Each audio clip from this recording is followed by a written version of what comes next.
The cheat code to wealth creation. In today's video, I share with you the simple formula that I've used with various clients I've done workshops on, I use regularly with people inside of my program. Do not double, not triple, not quadruple, even sometimes quintuple, that's 5 times their income in 30 days. Having said that, this is not one of those videos where I tell you to go start a business, a coaching program, a digital service, or an SMMA agency. This is purely based on human performance, focus, the law of attraction, and electromagnetic fields that emanate from everybody's heart that can be measured up until 4 feet away. Let's get into it. This is not for you if you're one of those people who sits around twiddling their thumbs and expects to make a ton of money. This is also not for you if you think writing the magic reverse engineered copy is going to magically, dramatically get a whole bunch of people to buy from you as long as you say the magic words. This is for you if you're one of those people who's working hard and who understands that life is a mix, logic and emotion.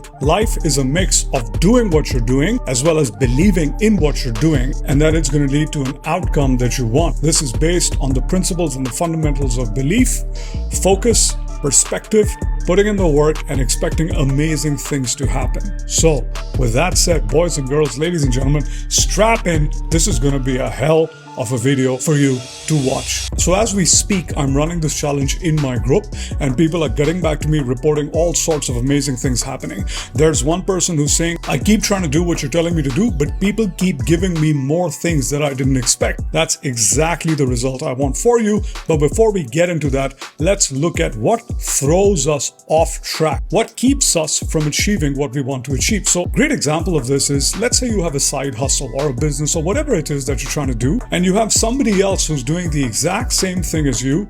They're succeeding, you're not. What is the reason? You might think the reason might be, they have a better landing page. There is some unfair advantage that they have going on for them. The human mind tends to rationalize, and this video is going to give you that unfair advantage. So with that said, let's get into how focus works. Now we have my trusty screen here that I'm going to walk you through. So imagine this is you. And imagine this is the goal you're trying to achieve. Essentially your North Star. This is where you're trying to go. It could be a money figure. It could be a health figure. It could be a relationship thing. It could be just a goal that you're trying to achieve. It could be $10,000 a month, $100,000 a month. It could be losing 20 pounds. And this is where you want to get to. That's all you want to do. This is where you want to get to in the shortest amount of time. What holds you back? What stops you from hitting your North Star? And so while you're trying to work your way towards your North Star, let's say this is your cone of vision. This is what you can see. This is exactly what you can see. This is your vision, your eyes, all the things you see. And you're trying to get to or achieve your goal. Now, a problem pops up here. Maybe you got a flat tire. Another problem pops up here. Maybe a client who was supposed to pay you hasn't paid you. Another problem pops up here. Maybe you break up with your partner and now you're dealing with emotional loss. Another problem pops up here. Maybe your child is sick, or maybe you're sick. And so eventually what ends up happening is that your focus becomes directed at this problem, at this problem, at this problem, at this problem, and if you keep doing this long enough, invariably what happens is your North Star completely disappears and you get lost in the minutia of life. And before you know it, 10, 15, 25, 30, 50 years have gone by, and you've just been dealing with life. And you've forgotten all about your North Star, and you will see people like these in your life. You will meet uncles and aunts and older, wiser, apparently people. Oh, it's not worth the effort. There's no need to do this. You're going to fail, this, that, and the other. Naysayers. Now, the naysayers aren't bad people. They're just people who once upon a time had a North Star and they lost their way. And so the formula that I'm going to give you is not going to remove the problems in your life, but it's going to give you the 2 things back that all these people lost along the way. And those 2 things are your focus on your North Star, on your goal, and your belief in terms of the probability of you achieving what you want to achieve. And so if we go back to the drawing board, we see that we're now caught up in the problems of real life and we've sort of forgotten where we were supposed to head. And so invariably, what this actually looks like is we try to take 1 step forward and we end up taking 2 steps back because something puts us back. And this becomes, our day-to-day. And every single day we go like this throughout the whole week, and then before we know it, the week is over, we're on the weekend, and rinse and repeat come Monday. And so if we continue this enough times, what we invariably start to experience is that it starts chipping away at who we are, at our self-worth, at our levels of confidence. We start asking ourselves questions like, am I ever going to achieve this? Am I ever going to get to where I want to get to? This one thing happened, this thing broke, that person went away, that bad person came into my life. How on earth am I going to achieve what I'm setting out to? What this leads to is a state. And that state, ladies and gentlemen, is fear. Fear, doubt, negativity, call it what you want. And the way fear works is on two levels. One is situational fear, meaning all these situations that you have to deal with. The person that stole your car, person that didn't give your money back, the boss who's yelling at you and messing with you, the co-worker who's trying to hold you back from getting promoted, the horrible bad client or the lack of clients, and a situation where you've doubled down on who you are, you've bet on yourself, you're going hard, you're trying to put out content or you're trying to generate leads and you're failing again and again and again. And the situation is going from bad to worse. One of the people in my program told me, yeah, I have $150 something right now in my bank account, and that's all I can think of. That's situational fear, meaning the situation is terrifying you and it's forcing you and your mind and your body into a fight, flight, freeze, fawn response. These are all fear responses. These are all trauma responses. And so some people will fight it. They'll usually be successful. Some people will run away from it, which looks like procrastination, not doing anything. Freeze is where a person will be so overwhelmed that they will not know what to do. Complete confusion and panic. And fawn will be whoever the perpetrator is, the boss who's being annoying, or the co-worker who's trying to mess with you, or someone in your life who's trying to take advantage of you or bully you. You will start being nice to that person. You'll start appeasing to them. You'll start fawning all over them. None of these responses is better than the other. They're all valid, equal responses. They're just the way we deal with situations. And so what to do? How do you get your focus back? Because now, instead of your North Star, you're focused on all the fears. The way to get it back is something called the cut-through technique. And the cut-through technique is a very simple technique, and I'll do it with you right now. Think of a situation that you're in right now that's making you afraid. It could be the money in your bank account. It could be landing the next client. It could be losing a potentially romantic partnership or a friendship. Think about that situation for a minute and you can pause the video while you do it. Now, if you've thought of the situation, remove yourself. So go from first person to third person and imagine it's not happening to you, but a friend instead. Pause the video again and then unpause it when you're ready. Now that you're seeing the situation in third person, meaning you're seeing two people who you know going through what you were going through with whoever you were going through with, what advice would you give to the person who's going through that situation? Chances are it'll be logical, rational, well thought out advice, which is going to be something along the lines of, it's all right, you'll be fine, go through it, do the thing you're afraid of doing, it'll be fine, so on and so forth. Now apply that advice to your own self. This is how you deal with situational fears, and they keep popping up from time to time. The next fear that messes with you, conditioned fear. Conditioned fear is what you've been conditioned to believe and accept about yourself. This is very hardcore. I've seen people with conditioned fears that blow my mind. This is all the stuff your parents said to you, your teacher said to you, your friend said to you, your guardian said to you, all the people across life have told you about yourself and you believe them to be true. This often looks like sentences in your head. So I'm not smart, I'm not capable, I'm not talented, I'm not tall, I'm not good looking, I'm not, insert what you think you're not. And this is often the same thing you think your competitor or somebody else in the same situation as you has, and because they have it, that's why they're successful. This is conditioned fear. This is what you've been programmed to believe to be true about yourself. I've genuinely met people who've been conditioned in the online space that they need a landing page, otherwise they're never going to be successful. They've been conditioned to believe that they need a fancy edited video, otherwise they're never going to be successful. They've been conditioned to believe all sorts of these things. You can call it brainwashing, indoctrination, I just call it conditioning. How do you reverse conditioning? Now, there's a multitude of ways to reverse conditioning. The easiest one, because we're short on time, is mindfulness. Any form. I've created a program on mindfulness in the past where I have a multitude of exercises, but you can pretty much pick anything you want off the internet, off an app, and do it for 5 to 7 minutes every single day. The magic here is not expecting magic to happen because of the mindfulness. The magic here happens between 3 to 6 weeks where the conditioned fear stops popping up. So when you're taking a step, you stop second guessing the step. You stop wondering if you're going to fail or succeed. You stop worrying, what if you don't succeed? You just take the step. So it makes it a lot easier and faster to deal with all the problems that are popping up. Now, you're probably wondering, all right, Yahya, you've taught me how to deal with problems, but I'm still nowhere near my North Star. How do I double, triple, quadruple, quintuple my business? Let's get into that. The reason we talked about fear is because it is the thing that holds you back.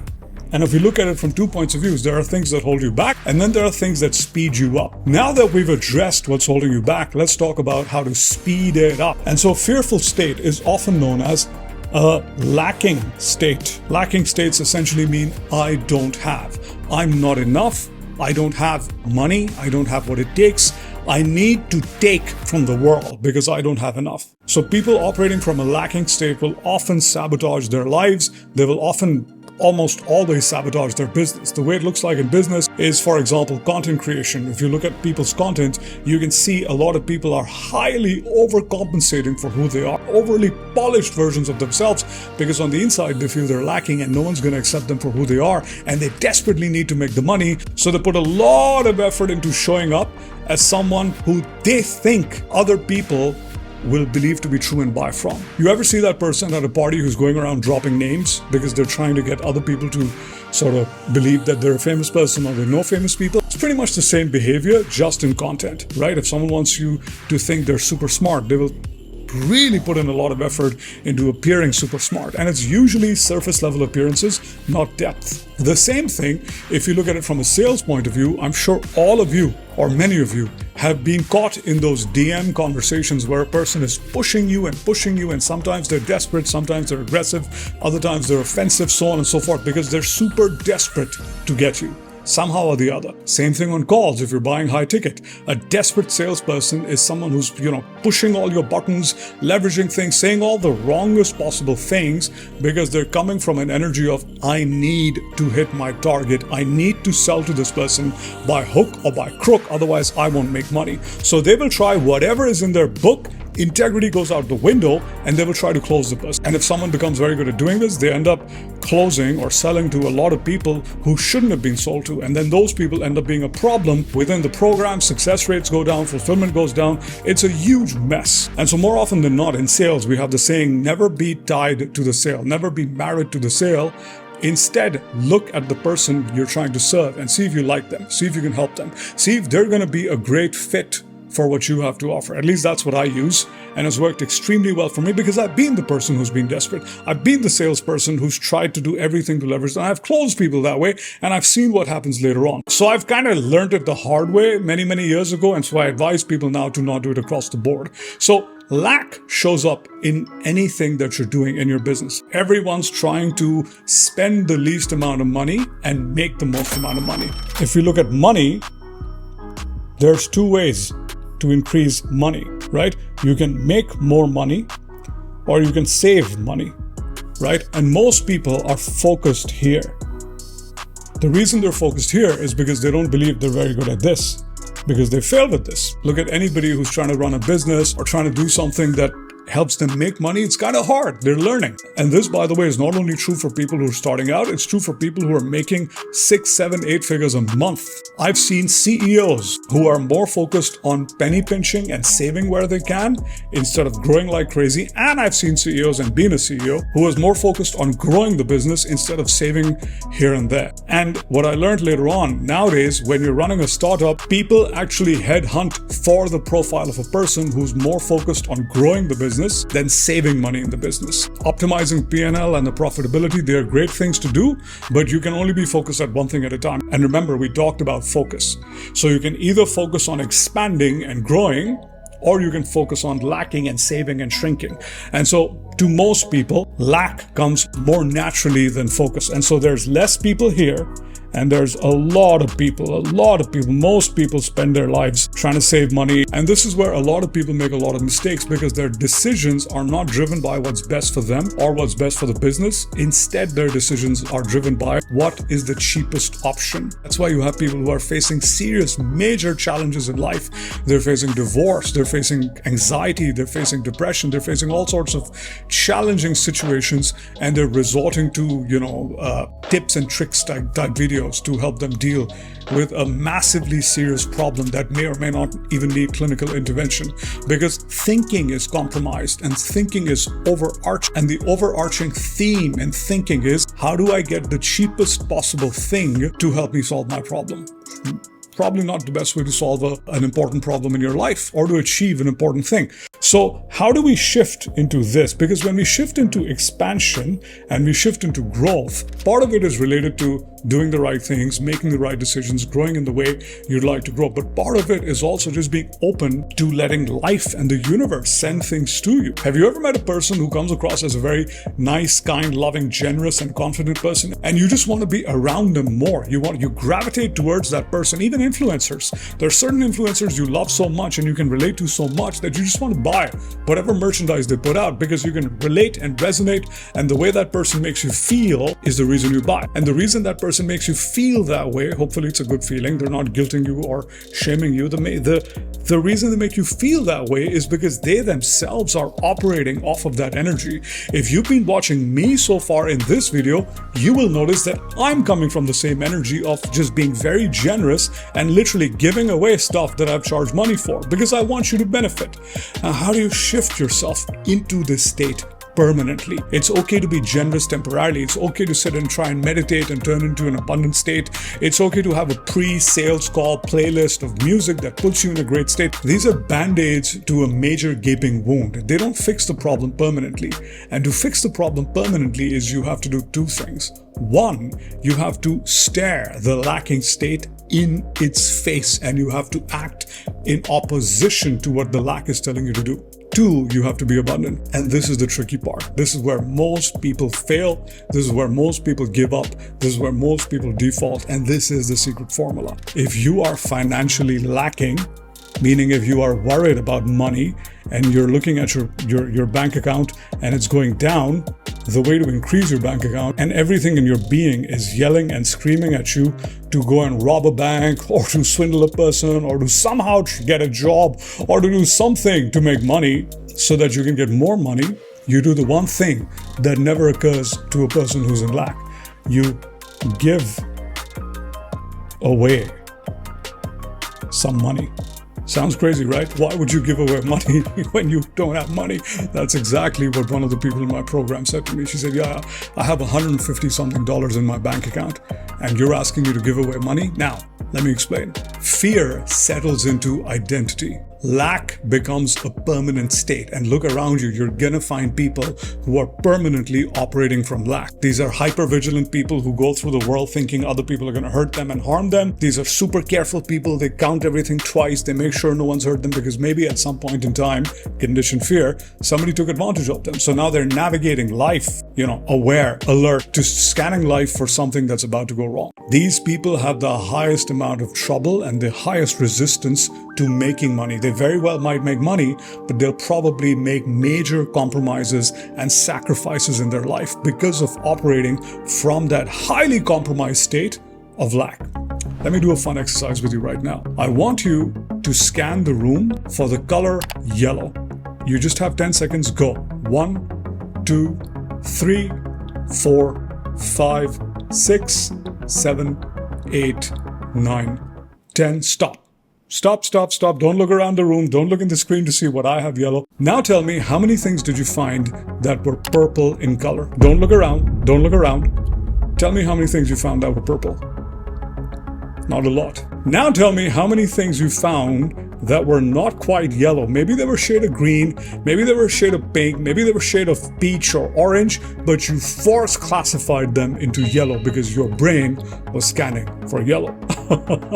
This is how the human psyche works. Whatever you scan for, whatever your confirmation bias, whatever your eye is looking for in the world, you will find it. Whatever you want to look for. If you're looking for yellow, you will find yellow. If you're looking for purple, you will find purple. But you cannot see both of them at the same time. Similarly, if you're looking at money, you can either save money or you can make money, but you cannot do both things at the same time. And so it is often in the worst situations that learning to be abundant is the best thing to do. Now, you don't need to go crazy. You don't need to give out hundreds of thousands of dollars. It can be something as low as $5 a day. But here are the rules. It's got to be every single day. It's got to be tactile, meaning it should involve your senses. The fastest way to program yourself is to involve as many senses as possible, meaning the 5 senses, the sense of sight, smell, sound, touch, taste. And so I often tell money to carry physical money with them, or at least their credit card, and to go and actively look for people to give money to. Here's a couple of reasons why. First of all, it's very hard to give away money without feeling generous. It's a pure act of generosity. Secondly, when you start doing it every single day, you start running out of people to give money to. And so when you start running out of people to give money to, you start scanning the environment and looking around for people to give money to, which is also one of the things that started happening with another client of mine. And before you know it, we've trained your brain to stop scanning for yellow and start scanning for purple. Now, obviously, I use these colors, but essentially what we're looking at, stop scanning for bad and start scanning for good. Stop trying to save and start trying to make. Stop being in lack, start being in abundance. And so the way this looks like is over a 3 to 6 week period, your mind has completely retrained itself to being a generous person. Does that mean you're running low on money? No. Let me explain why. When you start operating from that energy, you stop feeling lacking. You stop feeling like you need. You stop feeling like you're not enough, or you don't have enough, or you will not have enough. When you stop feeling like that, the universe and other people around you start responding. So you start, for example, showing up in your content differently. You start showing up in relationships with your friends and family differently. You start showing up in sales activities differently. You show up with a renewed sense of self, a renewed sense of purpose, and you're not married to the sale because you're not desperate to make the money. And because you're not married to the sale and because you're not desperate to make the money, the person sitting across you wants to work with you even more because they want the same energy that you have. And so the exact modality is it has to be tactile as possible, meaning preferably if you can physically have money and you carry it somewhere and give it to a person, that would be the best because there's human interaction involved, there's physicality involved, there's movement involved. Ideally, try to involve as many of the senses as possible. Don't break the bank. It could be $5, it could be the price of a coffee or something along those. It doesn't need to be crazy. It needs to be done every single day without fail, because we are programming. So the same way you've been programmed to look at defeat, being defeated again and again and again, is exactly the same way you're being programmed to experience generosity. Do it for 3 to 6 weeks. Notice how people around you start changing. It's not going to take 6 weeks. People will start changing within 2 to 3 weeks. But please don't do it with the expectation of making money. That's where you sabotage the whole thing. A lot of people short circuit the exercise because their intentions are wrong. Your intention needs to come from a place of purity. Your intention should be, I don't want to be the lacking person, and so I'm choosing to be abundant. Your intention should not be, I am a lacking person, I'll never make the money. Let me do this one thing I told me and I'll 5x my money. It's not going to work. That's not how the universe works. Think of this exercise in generosity as your heart smiling to the world. And what happens when you smile at the world? The world smiles back. Whatever energy you give out comes back. Call it karma, call it whatever you want. Different people have different names of it. For me, it's just the universe paying you back in kind. The harder you go, the harder the universe pays you back.